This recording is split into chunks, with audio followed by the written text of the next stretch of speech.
Hello दोस्तों, आप सभी का स्वागत है हमारे YouTube channel infinity classes Gorakhpur में। आज हमारा लेक्चर 5 है। लेक्चर 4 में हमने सिंधु सभ्यता से संबंधित जितने भी इम्पोर्टेंट पॉइंट्स बनते थे, इन सारे इम्पोर्टेंट पॉइंट्स को हमने कवर किया। उससे रिलेटेड जितने भी विनाश थे, ठीक है, महामारी, बाढ़ जो भी था, इन सब सारी चीज़ों को हमने कवर किया। डायरेक्ट हम आज अपने लेक्चर पर आते हैं। आज हमारा लेक्चर 5 है। चलिए आपको हम बताते हैं।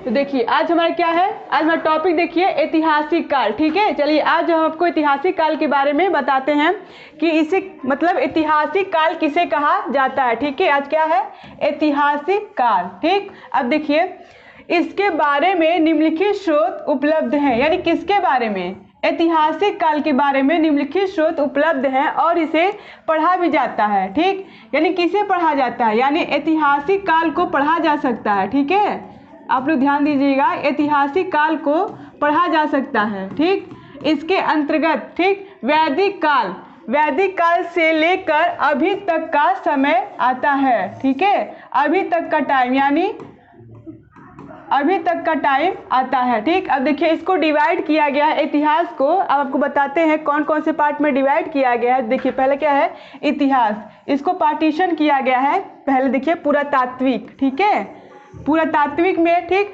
मैंने आपको वीडियो में बताया था कि पुरातात्विक साक्ष्य क्या होते हैं। ठीक, ये और साहित्य क्या होता है, विदेशी यात्री कौन कौन से थे, इन सारी चीज़ों को मैंने बताया था। कृपया आप वीडियो को फिर से देख सकते हैं। ठीक है, अब देखिए ये क्या है, विदेशी यात्री। ठीक, और देखिए ये क्या है, साहित्य। देखिए इतिहास को 3 पार्ट में डिवाइड किया गया है, पुरातात्विक, विदेशी यात्री और साहित्य। ठीक, अब देखिए पहले हम आते हैं पुरातात्विक पर। ये पुरातात्विक के अंतर्गत क्या आता है, सिक्का आता है। ठीक है, सिक्का आता है, ये आपके लिए इम्पोर्टेंट है। ठीक, और अभिलेख आता है। ये किसके अंतर्गत आते हैं, तो ये पुरातात्विक के अंतर्गत आते हैं। ठीक है, अब देखिए अब हमारा है साहित्य। ठीक, साहित्य को भी 2 पार्टों में बांटा गया है। पहला क्या है, धार्मिक। ठीक, और दूसरा क्या है, गैर धार्मिक। ठीक है, अब देखिए धार्मिक को भी डिवाइड किया गया है और गैर धार्मिक को भी डिवाइड किया गया है। सबसे पहले हम धार्मिक को आपको बताते हैं। धार्मिक के अंतर्गत कितने लोग आते हैं, तो ये ब्राह्मण, ये इंपॉर्टेंट है आपके लिए। ठीक है, ब्राह्मण। अब देखिए ब्राह्मण के अंतर्गत कितने सारे आते हैं आपको बताते हैं। वेद आएंगे, ठीक, उपवेद आएंगे, वेदांग आएंगे, पुराण आएंगे, उपनिषद आएंगे और महाकाव्य। ये किसके अंतर्गत आएंगे, ब्राह्मण, यानी धार्मिक जो भी है हमारा रिलेटिव, धार्मिक के अंतर्गत आएंगे। अब देखिए दूसरा क्या हमारा है, गैर धार्मिक। ठीक है, अब देखिए गैर धार्मिक के अंतर्गत कौन से आते हैं, गैर ब्राह्मण। ठीक है, धार्मिक के अंतर्गत आते हैं ब्राह्मण और गैर धार्मिक के अंतर्गत आते हैं गैर ब्राह्मण। उसमें कौन है, जैन है और बौद्ध हैं। ठीक है, अब देखिए फिर से इसको रिपीट कर देते हैं। इतिहास को 3 पार्ट में डिवाइड किया गया है, पुरातात्विक, विदेशी यात्री और साहित्य। ठीक, पुरातात्विक को 2 पार्ट में डिवाइड किया गया है, सिक्का और अभिलेख। ठीक है, अब देखिए साहित्य को 2 पार्टों में डिवाइड किया गया है, धार्मिक और गैर धार्मिक। धार्मिक को भी डिवाइड किया गया किसमें, ब्राह्मण के। अब ब्राह्मण के अंतर्गत कितने सारे आते हैं, वेद आते हैं, उपवेद, वेदांग आते हैं, पुराण आते हैं, उपनिषद आते हैं और महाकाव्य आते हैं। ठीक है, अब देखिए गैर ब्राह्मण के अंतर्गत कितने लोग आते हैं, जैन आते हैं और बौद्ध आते हैं। ठीक है, चलिए आपको नेक्स्ट पेज पे चलते और बताते हैं। अब देखिए सबसे पहले हम क्या पढ़ेंगे, सबसे पहले हम सिक्का पढ़ेंगे। सिक्का मीन्स कॉइन्स। ठीक है, अब आपको हम बताते हैं इसके अंतर्गत जितने सारे इंपॉर्टेंट पॉइंट्स दिए हुए हैं हम आपको समझाते हैं। तो हमारा टॉपिक क्या है, सिक्का यानी कॉइन्स। ठीक, अब देखिए ये आपके लिए बहुत ही महत्वपूर्ण प्रश्न है। इस सिक्के का अध्ययन, ठीक है, क्या कहलाता है, न्यूमेसिमेटिक्स। ठीक है, न्यूमेसिमेटिक्स कहलाता है सिक्के का अध्ययन। और दूसरा देखिए टेराकोटा का सिक्का। ठीक, ध्यान से सुनिएगा, टेराकोटा का सिक्का किसका बना होता है, ये मिट्टी का बना होता है। ठीक है, अच्छा आप लोग कमेंट्स बॉक्स में जरूर बताइएगा ये किसको पता था कि मिट्टी का सिक्के को क्या कहा जाता है। तो मिट्टी के सिक्के को टेराकोटा कहा जाता था। ठीक है, क्या कहा जाता था, टेराकोटा। मिट्टी का सिक्का टेराकोटा। अब देखिए आगे क्या दिया हुआ है कि मौर्य काल के समय। ठीक है, अब ध्यान देखिए ध्यान से, मौर्य काल के समय आहत या पंचमार्क सिक्के का प्रयोग होता था। यहाँ से प्रश्न बन सकता है कि किस काल में आहत और पंच मार्क सिक्के का प्रयोग होता था, तो ये मौर्य काल में होता था। ठीक है, अब देखिए आहत सिक्कों पर लिखावट नहीं होती थी, ये वेरी इंपॉर्टेंट है। यानी कौन से सिक्कों पर लिखावट नहीं होती थी, तो आहत सिक्कों पर। ये सिक्के कहाँ प्रयोग होते थे, तो ये मौर्य काल में प्रयोग होते थे। ठीक है, राइट। अब देखिए केवल चित्र बने होते थे, यानी किस आहत सिक्कों पर लिखावट नहीं होती थी, ओनली वहाँ पे डायग्राम जो भी होता है वो बना होता था। ये पहला धातु का सिक्का था। कौन? आहत।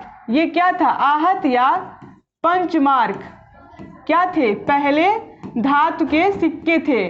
कौन से काल में हुए थे? मौर्य काल में। ठीक है, अब देखिए आगे आपको बताते हैं पंचमार्क। अब देखिए पड़ क्या है? पड़ चांदी का सिक्का है। ठीक, और टेराकोटा क्या है? टेराकोटा मिट्टी का सिक्का है। और यहाँ पे पड़ क्या है? चांदी के सिक्के थे जो मौर्य काल में, ये भी कौन से काल में? ये भी मौर्य काल में प्रचलित थे। ठीक है, अब देखिए सीसा का सिक्का, very important, very very most important, ये आप सभी के लिए है कि शीशे का सिक्का, ठीक, सातवाहन काल में प्रचलित था। ठीक, कौन से काल में? सातवाहन काल में। एक बार हम फिर से रिपीट कर दे रहे हैं कि टेराकोटा सिक्का मिट्टी का बना होता था। राइट। अब देखिए मौर्य काल के समय में आहत और पंचमार्क के सिक्के का प्रयोग होता था। राइट। और पड़ कौन सा सिक्का था? पड़ चांदी का सिक्का था। और देखिए शीशे का सिक्का सर्वप्रथम कहाँ प्रयोग होता था? तो ये सातवाहन काल में होता था। ठीक है, ये आपको सब बहुत अच्छे से समझ में आ रहा होगा। अब आप लोग नोट्स बनाते रहिएगा। ठीक है, देखिए यानी कौन से? सातवाहन काल में प्रचलित थे, यानी क्या? सीसा के सिक्के। ठीक है, सीसा के सिक्के सातवाहन काल में प्रचलित थे। अब देखिए अगला पॉइंट है कि पहली बार, यानी पहली बार सोने का सिक्का किसके द्वारा प्रचलित किया गया था? तो पहली बार सोने का सिक्का यूनानियों, ठीक, यूनानी शासकों द्वारा प्रचलित किया गया था। ठीक है, वेरी इंपॉर्टेंट, ये सभी इंपॉर्टेंट है आपके लिए। इंपॉर्टेंट पॉइंट्स हम लेकर आप सभी के लिए आए हैं। सिक्के से रिलेटेड जितने भी सारे पॉइंट्स हैं वेरी इंपॉर्टेंट पॉइंट्स हैं। अब देखिए कि शुद्ध सोने का सिक्का, ठीक, कुषाण शासकों द्वारा प्रचलित किया गया है, यानी शुद्ध सोने का सिक्का कुषाण शासकों द्वारा प्रचलित किया गया। और पहली बार सोने का सिक्का यूनानी शासकों द्वारा प्रचलित किया गया। ठीक है, अब देखिए कि चांदी का सिक्का, ठीक, गुप्त काल में चंद्रगुप्त द्वितीय, ठीक, विक्रमादित्य के समय में प्रचलित हुआ। इनका बचपन में नाम था विक्रमादित्य, यानी किसका? चंद्रगुप्त का। ठीक है, और चांदी का सिक्का गुप्त काल में, गुप्त काल के समय यानी विक्रमादित्य के समय में प्रचलित हुआ। ठीक, एक बार हम रिपीट कर दे रहे हैं। टेराकोटा कौन सा सिक्का था? तो ये मिट्टी का बना होता था। ठीक है, आहत और पंचमार्क सिक्के का प्रयोग कौन से काल में होता था? तो ये मौर्य काल में होता था। ठीक है, अब देखिए पड़ कैसा सिक्का था? पड़ चांदी का सिक्का था, लेकिन ये भी मौर्य काल में ही प्रचलित था। ठीक, और शीशे का सिक्का सर्वप्रथम सातवाहन कालीन में प्रयोग हुआ था। ठीक है, अब देखिए पहली बार, ठीक, पहली बार सोने का प्रयोग किसके द्वारा किया गया था? तो पहली बार सोने का प्रयोग यूनानी शासकों द्वारा किया गया था। राइट। अब देखिए शुद्ध सोने का सिक्का सबसे पहले किसने चलाया था? तो ये कुषाण शासकों ने चलाया था। ठीक है, चलिए आपको अगले नेक्स्ट पेज पे ले चलते और बताते हैं हम। अब देखिए राजा रानी का सिक्का, ठीक, कौन सा सिक्का? राजा रानी का सिक्का गुप्त काल में, यानी कौन से काल में? गुप्त काल में चंद्रगुप्त द्वितीय के समय प्रचलित हुआ था। कौन सा सिक्का था? राजा रानी का सिक्का। ठीक है, राजा रानी का सिक्का कौन से काल में? तो गुप्त काल में। ठीक है, ये कौन प्रचलित किए थे? चंद्रगुप्त द्वितीय प्रचलित किए थे। ठीक, आगे देखिए कौड़ी का प्रयोग, कौड़ी तो जानते होंगे आप लोग, कौड़ी का प्रयोग गुप्त काल में हुआ था। राइट। अब देखिए ये वेरी इंपॉर्टेंट है, बहुत बच्चों को इसके बारे में पता नहीं होगा। कोई बात नहीं, हम आपको बता देते हैं कि चमड़े का सिक्का, अभी हमने देखा मिट्टी का सिक्का, चांदी का सिक्का, सोने का सिक्का, ठीक, लेकिन चमड़े का भी सिक्का होता था। ध्यान से सुनिएगा, चमड़े का सिक्का हुमायूं, ठीक है, हुमायूं के शासन काल में शिहाबुद्दीन, ठीक, शिहाबुद्दीन ने प्रारंभ करवाया था। किसने? शिहाबुद्दीन। कौन सा? चमड़े का सिक्का, ठीक, चमड़े का सिक्का। और ये हुमायूं के काल में शिहाबुद्दीन ने प्रारंभ करवाया था, ठीक है। अब देखिए अगला पॉइंट से हमारा चांदी के रुपए। अभी तक हमने क्या पढ़ रहे थे? अभी तक हम सिक्का पढ़ रहे थे, ठीक, चांदी का सिक्का, फिर उसके बाद सोने का सिक्का, शीशे का सिक्का, मिट्टी के जो भी बने थे सिक्के, ठीक, ये पढ़ रहे थे। लेकिन अब हमारा क्या आ गया? अब हमारा चांदी का रुपया आ गया, ठीक है। अब देखिए यहाँ से क्वेश्चन बनता है कि चांदी के रुपये का सबसे पहले प्रयोग या प्रारंभ किसने किया था? तो सबसे पहले प्रयोग और प्रारंभ शेरशाह सूरी ने किया था, ठीक। कौन? शेरशाह सूरी, ठीक है, शेरशाह सूरी ने किया था, ठीक। अब आगे देखिए कि तांबे के दाम, ठीक, तांबे के दाम का प्रारंभ भी शेरशाह सूरी ने किया था, राइट। अब देखिए चांदी के रुपए का भी प्रारंभ शेरशाह सूरी ने किया था।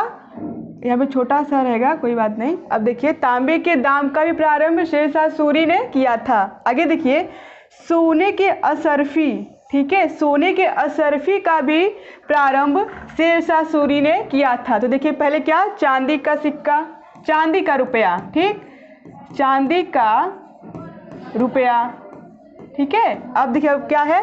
तांबे का दाम। पहला तो ये हो गया, और दूसरा क्या हो गया?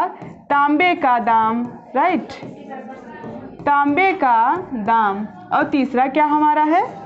असरफी, सोने के असरफी।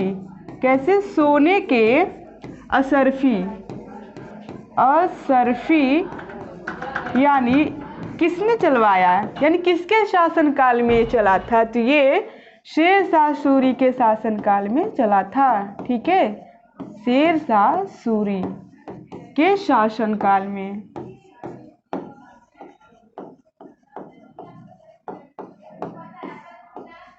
चलिए आपको अगले नेक्स्ट पेज पे ले चलते हैं और बताते हैं। अब देखिए अब हमारा क्या टॉपिक है? अब हाँ टॉपिक है अभिलेख, ठीक है, एपिग्राफ, इनक्रिप्शंस, ठीक है, एपिग्राफ और इनक्रिप्शंस, अभिलेख। अभिलेख क्या होते हैं हमको बताते हैं। अब देखिए पत्थरों को खोद कर, ठीक, पत्थरों को खोद कर लिखना क्या कहलाता है? अभिलेख कहलाता है, ठीक है, वेरी इंपॉर्टेंट, ठीक।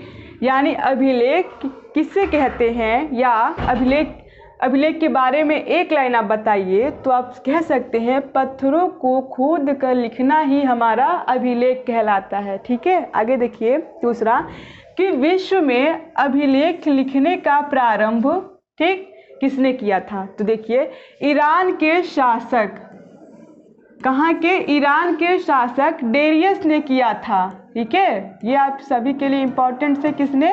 डेरियस ने किया था। तथा भारत में अभिलेख का जनक अशोक को कहा जाता है, ठीक। यहाँ से क्वेश्चन बन सकता है कि अभिलेख का जनक किसे कहा जाता है? तो अभिलेख का जनक अशोक को कहा जाता है, राइट। आगे चलते हैं हम। पहला अभिलेख, ठीक है, देखिए पहला अभिलेख बोगज गोई से मिला जो तुर्की या एशिया माइनर में है। इस टाइम कहाँ है? तुर्की या एशिया माइनर में। कौन सा अभिलेख? बोगज गोई अभिलेख, राइट। अब देखिए अभिलेखों का अध्ययन एपिग्राफी कहलाता है, वेरी इंपॉर्टेंट, ठीक। जो अभिलेखों का अध्ययन है क्या कहलाता है? एपिग्राफी। फिर से पत्थरों को खोद कर लिखना अभिलेख कहलाता है। विश्व में अभिलेख लिखने का प्रारंभ ईरान के शासक डेरियस ने किया था, लेकिन भारत में अभिलेख के जनक कहे जाते हैं तो कौन? अशोक को कहे जाते हैं, ठीक है। अब देखिए कि पहला अभिलेख बोगजगोई मिला था। ये इस टाइम कहाँ है, तुर्की या एशिया माइनर में है। ठीक है, अब देखिए अभिलेखों का अध्ययन, तो अभिलेखों का अध्ययन क्या कहलाता है, अभिलेखों का अध्ययन एपिग्राफी कहलाता है। ठीक है, चलिए अब आपको आगे नेक्स्ट पेज पे ले चलते हो, बताते हैं। अब देखिए हमारा अगला पॉइंट्स आ गया या टॉपिक, तो देखिए क्या है, अभिलेख के प्रकार। तो आप लोग को बहुत अच्छे से समझ में आया होगा अभिलेख। ठीक है, अभिलेख किसे कहते हैं। ठीक, अब हम अभिलेख के प्रकार को देखेंगे, कितने सारे अभिलेख होते हैं। ठीक है, अभिलेखों के प्रकार, तो देखिए क्या है, अभिलेख के प्रकार। ठीक, तो पहला क्या हमारा है, पहला हमारा शिलालेख है। ठीक है, देखिए पहला हमारा शिलालेख हो गया, दूसरा हमारा क्या, स्तंभ लेख हो गया, और तीसरा क्या, तीसरा देखिए भित्ति लेख हो गया, और चौथा क्या, चौथा गुफा लेख हो गया। ठीक है, अब देखिए पहले हम पढ़ेंगे शिलालेख के बारे में। ठीक है, शिलालेख होता क्या है, ठीक, या किसे कहते हैं, तो हमको बताते हैं कि छोटे पत्थरों पर, ठीक, अभी मैंने आपको बताया कि अभिलेख किसे कहते हैं, तो अभिलेख पत्थरों पर, ठीक, खोद कर लिखना ही हमारा अभिलेख कहलाता है। क्लियर, सभी को क्लियर। चलिए अब हम अभिलेख के प्रकार पर आ गए, तो हमारे अभिलेख के पहले क्या, शिलालेख है, स्तंभ लेख है। ठीक है, अब भित्ति लेख है, और क्या है, गुफा लेख है। तो सबसे पहले हम किस पे आते हैं, तो सबसे पहले हम शिलालेख पे आते हैं। तो देखिए छोटे पत्थरों पे ध्यान दीजिएगा, कौन से पत्थर, छोटे पत्थर, कैसे पत्थर, छोटे पत्थर। ठीक है, अब देखिए छोटे पत्थर पर लिखना शिलालेख कहलाता है, ये आप कभी नहीं भूल सकते। राइट, छोटे पत्थर पर लिखना शिलालेख कहलाता है। ठीक, ये सर्वाधिक प्रचलन शिलालेख था, यानी सबसे अधिक प्रचलित था। ठीक है, यानी सबसे अधिक छोटे पत्थरों पर ही लिखा जाता था, इसलिए वो प्रसिद्ध था। इसके कहने का उद्देश्य यही है। आगे स्तंभ लेख पे आते हैं। ठीक है, कौन से लेख, स्तंभ लेख। अब देखिए स्तंभ के समान ऊंचे, ठीक, जैसे कि पिलर समझते ना आप लोग, बिल्कुल वैसे ही सिस्टम था उस टाइम भी।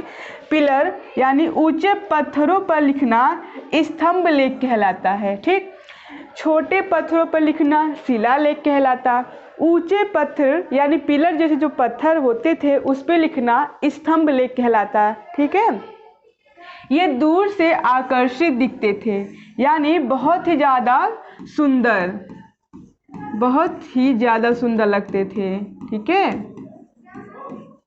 अब देखिए आगे क्या है, भित्ति लेख। ठीक, अब हम पढ़ते हैं भित्ति लेख के बारे में। ऐसे चित्र जो दीवार पर बनाया गया हो, ठीक है, या लिखा गया हो, उसे क्या कहते हैं, उसे भित्ति लेख कहते हैं। यानी ऐसे चित्र जो दीवार पर, ठीक है, पहले हमने पढ़ा छोटे पत्थर पर, फिर हमने पढ़ा कि लंबे खंभों पर पिलर, ठीक, और तीसरा क्या है, भित्ति, यानी दीवार पर चित्र बने होते थे। राइट, अब देखिए गुफा लेख पर आते हैं हम। गुफा के मुख्य द्वार पर लिखे गए अभिलेख, कौन से, मुख्य द्वार पर लिखे गए अभिलेख को क्या कहते हैं, तो गुफा लेख कहते हैं। ठीक है, ये आप सभी के लिए इम्पोर्टेंट है, फिर से रिपीट कर देते हैं। छोटे पत्थरों पर लिखना शिलालेख, पिलर पर लिखना स्तंभ लेख, ठीक है, और दीवारों पर जो बनाया गया चित्र भित्ति लेख। ठीक, और गुफा लेख यानी गुफा के मुख्य द्वार पर जो लिखे जाते थे उसे हम क्या कहते थे, तो उसे हम गुफा लेख कहते थे। ठीक है, चलिए आपको अगर नेक्स्ट पेज पे चलते हैं और बताते हैं हम। अब देखिए हमारा क्या आ गया, प्रमुख अभिलेख। ठीक है, अब हम क्या पढ़ेंगे, प्रमुख अभिलेख के बारे में पढ़ेंगे। चलिए तो अब देखिए पहला क्या है, हाथी गुफा अभिलेख। ठीक, ये कहाँ है, ये उड़ीसा में है। कौन सा, हाथी गुफा अभिलेख। इसे कलिंग के राजा खारवेल के समय में लिखवाया गया था। ठीक है, यानी खारवेल के द्वारा लिखवाया गया था, या खारवेल के समय में लिखवाया गया था। कौन सा, हाथी गुफा अभिलेख। इसमें कलिंग युद्ध की चर्चा, कौन से युद्ध, कलिंग युद्ध की चर्चा। ठीक है, युद्ध के समय कलिंग का राजा नंदराज था। राइट, अब देखिए एक बार रिपीट कर दे रहे हैं, इसे कलिंग राजा खारवेल द्वारा लिखवाया गया था। ठीक, और इसमें कलिंग के युद्ध की चर्चा है। युद्ध के समय कलिंग का राजा कौन था, तो ये नंदराज था। राइट, अब देखिए अब हमारा अगला क्या है, अगला हमारा है ऐहोल अभिलेख ये कहाँ पर है? तो ये राजस्थान में है। ठीक है, अब देखिए इसमें पुलकेशियन द्वितीय के हर्षवर्धन पर विजय की चर्चा की गई है। यानी जो पुलकेशियन था वो किस पे विजय प्राप्त किया था? तो हर्षवर्धन पर। ठीक है, पुलकेशियन द्वितीय के हर्षवर्धन पर विजय की चर्चा किस अभिलेख में की गई है? तो ऐहोल अभिलेख में। ठीक, ये कहाँ पर है? राजस्थान में है। इसकी रचना ठीक किसने की थी? इसकी रचना रवि कीर्त ने की थी। ठीक है, अब देखिए आगे क्या है। जूनागढ़ अभिलेख ये कहाँ है? ये गुजरात में है। ठीक है, अब देखिए इसमें रुद्रदामन ने सुदर्शन झील की चर्चा की है। ये बहुत ही प्रसिद्ध झील है। कौन? सुदर्शन झील। यहाँ से क्वेश्चन बनते हैं। ठीक है, और देखिए उस झील को चंद्रगुप्त मौर्य ने बनवाया था। यानी किस झील को? सुदर्शन झील को। ठीक है, यानी सुदर्शन झील को किसने बनवाया था? तो चंद्रगुप्त मौर्य ने बनवाया था। ठीक, इंपॉर्टेंट है आप सभी के लिए। आगे देखिए प्रयाग अभिलेख। ठीक, इलाहाबाद। अब देखिए इसमें समुद्रगुप्त ने अपने विजय अभियान की चर्चा की। यानी अपने विजय के बारे में इस अभिलेख के द्वारा बताया है। राइट, अब आगे चलते हैं। नासिक अभिलेख ये कहाँ है? महाराष्ट्र में है। देखिए ये अभिलेख गौतम बलाश्री, ठीक है एक ही रहेंगे सॉरी, गौतम बलाश्री द्वारा लिखवाया गया था। इसमें सातवाहन, ठीक है कौन से काल? सातवाहन काल, अकाल इन घटनाओं का विवरण मिलता है। यानी अकाल से। ठीक है, सातवाहन काल के अकाल जो उस टाइम पड़ा था, यानी इस सभी घटनाओं का विवरण किस अभिलेख के द्वारा मिलता है? तो नासिक अभिलेख यानी महाराष्ट्र। ठीक है, आगे चलते हैं। ग्वालियर अभिलेख। कौन सा अभिलेख? ग्वालियर अभिलेख। ये कहाँ है? ये मध्य प्रदेश में है। राइट, अब देखिए ये अभिनय के राजा, कहाँ के राजा? अभिनय के राजा भोज प्रतिहार के समय में बालादित्य द्वारा लिखा गया था। किसके द्वारा? बालादित्य द्वारा लिखा गया था। ये आपके लिए इंपॉर्टेंट है। ठीक है, किसके द्वारा लिखा गया था? बालादित्य के द्वारा लिखा गया था। इसमें गुर्जर प्रतिहार शासकों के विषय में जानकारी मिलती है। ठीक है, एक बार रिपीट कर दे रहे हैं। हाथी गुफा अभिलेख ये कहाँ पे? उड़ीसा में है। कलिंग के राजा खारवेल द्वारा लिखवाया गया था। ठीक, इसमें कलिंग युद्ध की चर्चा है। युद्ध के समय कलिंग का राजा नंदराज था। दूसरा क्या है? ऐहोल अभिलेख राजस्थान, इसमें पुलकेशियन द्वितीय के हर्षवर्धन पर विजय की चर्चा की गई है। राइट, अब चलते हैं अगले वाले पे। जूनागढ़ अभिलेख तो गुजरात, इसमें रुद्रदामन ने सुदर्शन झील की चर्चा की है। तो सुदर्शन झील का निर्माण किसने करवाया था? तो चंद्रगुप्त मौर्य ने करवाया था। ठीक है, आगे देखिए प्रयाग अभिलेख यानी इलाहाबाद, इसमें समुद्रगुप्त ने अपने विजय अभियान की चर्चा की है। यानी विजय के बारे में बताया है समुद्रगुप्त ने। प्रयाग अभिलेख यानी इलाहाबाद। ठीक है, नासिक अभिलेख महाराष्ट्र, ये अभिलेख गौतम बलाश्री द्वारा लिखवाया गया था। इसमें सातवाहन कालीन की जो घटनाएं पड़ी थी या उसके विवरण को इस अभिलेख के द्वारा बताया गया है। ठीक है, अब देखिए ग्वालियर अभिलेख तो मध्य प्रदेश, ये अभिनय के राजा भोज प्रतिहार के समय में बालादित्य के द्वारा लिखवाया गया था। इसमें गुर्जर प्रतिहार शासकों के विषय में जानकारी मिलती है। ठीक है, तो चलिए दोस्तों आज का टॉपिक यहीं पे समाप्त होता है। हम आपसे अगले नेक्स्ट वीडियो मिलते, तब तक स्वस्थ रहिए, मस्त रहिए, पढ़ते रहिए और हार्डवर्क करते रहिए। Thank you so much.